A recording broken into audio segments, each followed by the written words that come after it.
We've spent 2 years scouring the globe for people who are at the heart of life-changing events, leaving no stone unturned.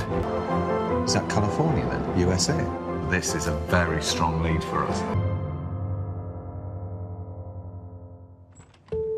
Tonight, a woman who needs to thank a stranger who came to her rescue nearly 30 years ago. I really don't remember a thing. I don't even remember what she looks like. And I'm wondering, did I ever show her how grateful I was? I don't know, she realised that what she brought back to my life, she made that load that much less. So much less that I could cope.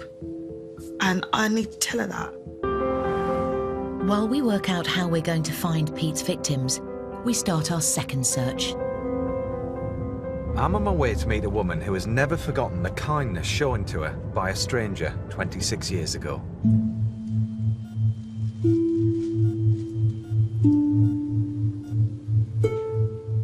If there's ever been a tough time in my life, that was it. I get to thinking, am I going to be a lucky person or an unlucky person? Please let my baby be okay. Please let her grow, please let her be all right.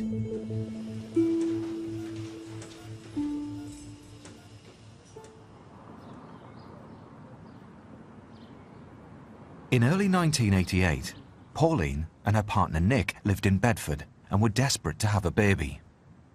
After 2 years with no luck, they decided to start fertility treatment. Becoming a mum was my first instinct. I wanted 5 children. I wanted 2 boys and 3 girls. Just as I was going to go on some tablets, I found I was pregnant. So I was really excited. But 6 months into her pregnancy, things took a dramatic turn. I was just driving along, and this woman stepped out in front of the car, and I had to brake really, really suddenly. And all I remember is being thrown forward and the seatbelt just pulling onto my tummy. Although Pauline wasn't seriously injured, the accident brought on an early labour. It seemed very unreal. It was like it was not happening to me. Pauline was rushed to the nearest hospital, which had a specialist unit for premature babies, 50 miles away in London.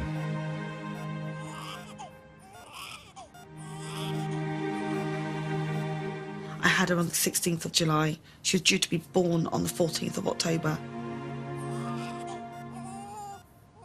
When I looked at her, I have to admit, I thought, how's she going to survive? You almost see through her skin, it's almost transparent. Born 14 weeks early, baby Candace weighed just 1 pound 8 ounces and was given only a 40% chance of survival. You fall in love. You fall in love with your baby. So the more you fall in love, the more frightened you become.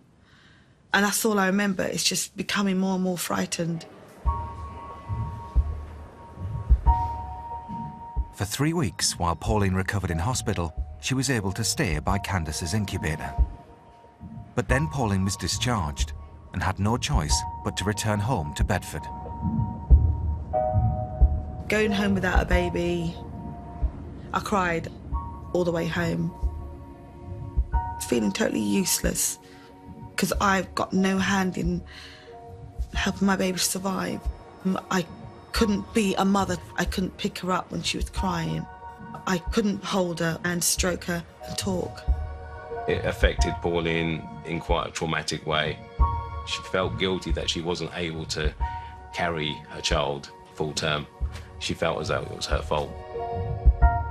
Racked with guilt and separated from her critically ill baby, Pauline sank into a severe postnatal depression. I couldn't get out of bed, just couldn't get up. I was scared. As the sole breadwinner, her partner Nick was forced to return to work, leaving Pauline with no way of getting to the hospital to see Candace. She was in no state of mind to actually do a journey, drive down to London, and all that entailed on a daily basis. Her mind wasn't focused enough, you know, I would have been worried for her safety. After 4 weeks, just as Pauline had reached her lowest point, word of her story reached the local press. She could never have anticipated the impact this article would have on her life. I was telephoned and told that there was a woman who worked at Northwick Park that lived in Bedford that offered to take me to hospital and bring me home again. I remember just going, wow, yes, yes. Someone's willing to offer to do that. It was an answer to our prayers. Every day for a fortnight, Pauline was collected from home and driven to Northwick Park Hospital by a total stranger. I was happy, totally happy, because I was seeing her all the time. Mummy loves you. I remember saying that to her all the time. The first time I actually cuddled her, I had to put her on my chest, and she just lay there, and it was lovely. And I felt a bit more like a mum then, and I was helping. Holding her, being there with her every day, I think it improved her chances. Once Candace's health had improved, she was moved back to Bedford Hospital. Pauline's journeys with her kind stranger came to an end. I don't even remember the conversations with the lady going down in the car. I really don't remember a thing. I don't even remember what she looks like. The only thing that I was focused on, selfish or not, was just Candace. I don't know if I really expressed the difference she made. I don't know if she realised that what she brought back to my life, that tiny gesture, she may have think, oh, it's just a lift. It was 10 times more than that to me. She made that load that much less. So much less that I could cope. And I need to tell her that.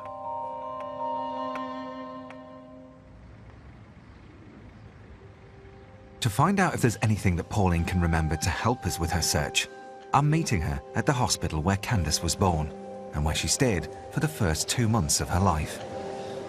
Pauline. Hello. Hello. How are you? How lovely to see you. Lovely to meet you. So, you've taken a journey that you haven't made in a while. Yes, 26 years actually. Yes. Yes. Do you remember that first journey? This is going to sound really awful, no. Sometimes I feel, crikey, what's wrong with you? How could you not remember her name? You couldn't even remember her name? No. Obviously, I got postnatal depression. They said it was to do with the trauma of everything. It just all caught up with me. And it saddens me because I am really, really, really grateful to this woman. Every birthday Candy's had, that's what I think of. Because I always feel ungrateful. I always feel a bit selfish at the fact that I didn't really thank her. I didn't really tell her how much it meant. But I was in my own world because I wanted to be there for my baby. And I just really wanted to just tell her, this is what you did. Do you remember your parting words? I don't know. You don't remember? No. The only thing I remember is where she lived, on Cardington Road. I remember that. Right. A rough age, would you? How many years older would you say? I think I was a little bit older than her. Right. I was 26 at the time when I had Candace, so I'm hoping she may have been about 24. The only thing I remember is where she lived and what she did for the job and where she worked. She was a biochemist. And she worked here at this building? Northwick Park, yes. Okay. So, yeah.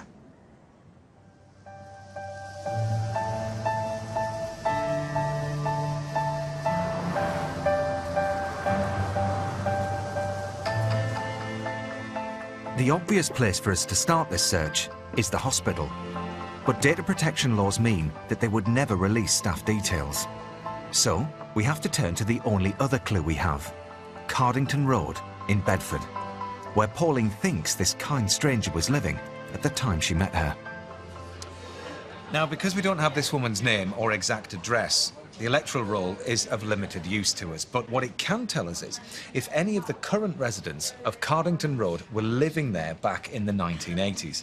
If they were, there is a chance that they might remember the woman we're looking for. We found a handful of families who had been living on Cardington Road for over 30 years. The ones we spoke to pointed us in the direction of one family in particular, the Harrisons, who had moved into the area in 1984 and are still living in the same house. I do know that she was a biochemist. Would that ring any bells with you? I used to have a neighbour who I think studied blood. And how old would she have been at that time? She would have been, I assume, in her 20s. She doesn't still live on the road, does she? No, she still lives in Bedfordshire. She's moved out into the countryside. Do you have a name for her? Yes, her name is Pamela Greenwell. Pamela Greenwell. All right then, thank you. Bye-bye. Bye. With a breakthrough in Bedford, it's Pauline's daughter Candace's birthday. And although they're no longer together, Pauline's ex-partner Nick is here to celebrate. I've got a beautiful 26-year-old who's got a degree, master's degree, married, got a baby, and still doing really, really well, and still aspires to be a lot more. I've got a whole lot to be grateful for, and I don't take it for granted at all.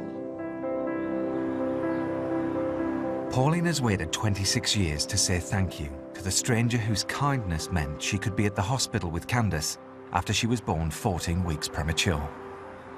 I think I always knew that I was born early. You know, I'm small for my age, got hold of my voice box, and, you know, I didn't ever really kind of think about what that actually meant for anybody else. She remembers having me naturally, which was quite rare. Premature babies generally are delivered by C-section, and then she just said, you were just whisked off. They said, you know, she's fine, gone. And that was it. I can't imagine what that was like. To have a complete stranger, you know, approach her and just out of kindness gave my mum a sense of hope that everything would be okay. I can't look at Candace and not remember her. She's amazing. She didn't save Candace's life, she saved mine. She saved my sanity.